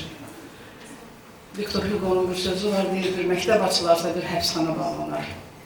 Allah Teala siz uşaqlara gözəl bir illəri bəxş edib. Ona görə ki, siz azad ölkənin, azad vətəndaşları, azad Qarabağın yetirmələri olacaqsınız. Ədəbiyyat elə bir söz çələngi, elə bir büsatdır ki, hər bir kəs, hər yaşda ondan bəhrələnir. Çox ömürlükdə siz Nəsimdən Üzübəri, Şahsmar Xətayla Azərbaycan dahi şəxsiyyətlərinin adını çəkdiniz. Məktəb illərində şagirdlər bu 11 illik təhsil illərində ayrı-ayrı dönəmlərdə onların yaradıcılığı ilə tanış olurlar. Əgər Nizami dünya binasını qurandan bəri öyrənmək dalınca getmişdir bəşər. Daşdan gür çıxarmış sudan da gövhər, lakin öyrənməyə arıqlən bir kəs dünyada mərifət qazana bilməz. Əgər bugün uşaq parti arxasında əyləşərək o günün hesabatını özü-özünə yəqin verirsə, mən bugün nəyi öyrəndim? Öyrənmək yox uşaqlar, nəyi əxsilədim? Onu özümünkiləşdirdim. Bax, bu sizin qazancınızdır. Deyirlər şairlər, alimlər Allahın insanlara bir lütfüdür. Siz o alimi gözünüz qarşısında gördünüz. Biz orta nəslin nümayəndələri olaraq tanıyırıq. Amma sizin həyat yollarınızda siz başlanğıcdasınız. Yəni o alimlərin məktəblərə gəlişi, sizin onlarla birlikdə təmasınız, yaradıcılığına bir işıq salacaq. Çünki insan bütün ömrü boyu öyrənməyə borcludur. İnsan ən kiçik zərrə kiçilməyə başlasa, insan ən böyük zirvə böyüməyə başlasa, bu fərqin arasında insan, insandır, ucalmaq da asandır, kiçilmək də asandır. Təhmil xanım, mən sizə, sizin şagirdlərinizə, hörmətli alimimizə daima bu keşməkeşli həyat yollarında uğurlar arzulayıram. Azərbaycan elə bir dövrdə yaşayır ki, bütün qərb dövlətləri Azərbaycanı o məmləkətinə görə udmaq iqtidarındadırlar. Ona görə ki, deyirlər cənnət məkan Qarabağ, elə deyəsən Azərbaycan torpağındadır. Siz Nizaminin adını çəkdiniz. Nizaminin əsərləri niyə mən bir vətəndaş kimi təəssüf hissi keçirirəm ki, ötən illərdəki İran dönə-dönə Nizamini də Füzuli də özününkiləşdirirdi. Çox illər öncə Azərbaycanda, İranın Azərbaycandakı səfiri var idi, Mahmud Qəzzai, siz onu tanıyardınız, şəxsən görüşməsək də. Amma biz bilirik ki, Azərbaycanın belə bir, İranın Azərbaycanda belə bir səfir olub. O vaxt yadımdadır, Space kanalında onun çıxışı oldu. O dönə-dönə sübut eləməyə çalışırdı ki, Nizami Gəncəv Azərbaycan dilində yazmayıb, o farsça yazıb, deməli o fars şairidir. Mən siz uşaqlara belə bir sual verirəm. Dil bilmək, poliglot, o xüsusi bir fitrətdən yaranmış bir istedaddır. Bugün bizim yazıçımız Çingiz Abdullayev orta məktəbi rus dilində qutarıb rus dilində yazılır. Dünya onun əsərlərini oxuyur, tərcümə olunur, xalqına, millətinə başucalıq gətirir. Məyər Çingiz Abdullayev Rus ədəbiyyatına mənsubdur, qətiyyən.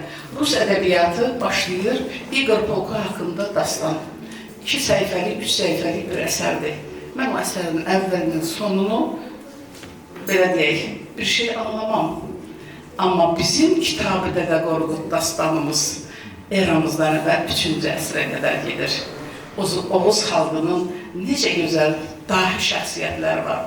O şəxsiyyətlərin bizlər üçün ötürdüyü qanımızla, genimizlə ötürülən mirasdır ki, biz hamımız bir araya gəlmişik. Çünki Bəxtiyarın dediyi kimi, daima dünyada yaxşılarla pislər, həyat ağ və qara zolaqlardan ibarətdir. Həyatın keşməkeşli yolları var. Gah qürur yaradır, gah da söktürür. Gözü gah güldürür, gah yaş tökdürür. Quzuya şir kimi nərə çəkdirir. Şiri quzu tək mələdir həyat. Və bu həyatın bu yollarında Azərbaycan gəncliyi, Azərbaycan kişisi, Azərbaycan xanımı gərəkdir ki, yüksəklərdə olsun. O yüksəkliyi sizlərdə yaşadan məktəbdir. Kim ki, məktəbi öz daxilində böyük bir məktəb yarada bilir. Seyfəddin müəllim kimi alimlərdən, Təminə xanım kimi sizə dərs deyən bütün müəllimlərdən onu əxs eləyə bilir. O insanlar həmişə uca olub, ucalarda da olması labiddir. Azərbaycandan kənara, Dərbənddən o tərəfə keçəndə siz əslinizin, nəslin kimliyini dönə-dönə sübut etməlisiniz. Nə ilə? Ağlınızla, ürəkınızla, insanlara olan münasibətinizlə. Onlar ilk öncə sizin hansı millətə mənsub olduğunuzu fərqə varmayandan sonra, amma sizinlə tanış olandan, təmasdan sonra onlar bilməlidirlər ki, dünyada Azərbaycan deyilən bir məmləkət var. Bu Azərbaycanın Azərbaycanlı deyən bir milləti var. O millətin qarşısında sadəcə baş əymək lazımdır. Mən sizin hamınıza bunu arzulayıram. Çox sağ olun.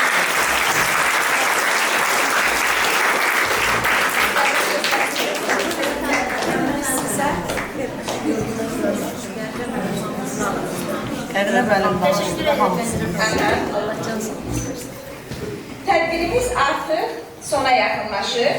İndi isə bu da ansamblının ifasında Bayatı Şiraz Dəyərini dinləyək.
xalqımız da yaşar. Bugünkü tədbir bir daha sübut etdi ki, biz güclüyük, birik.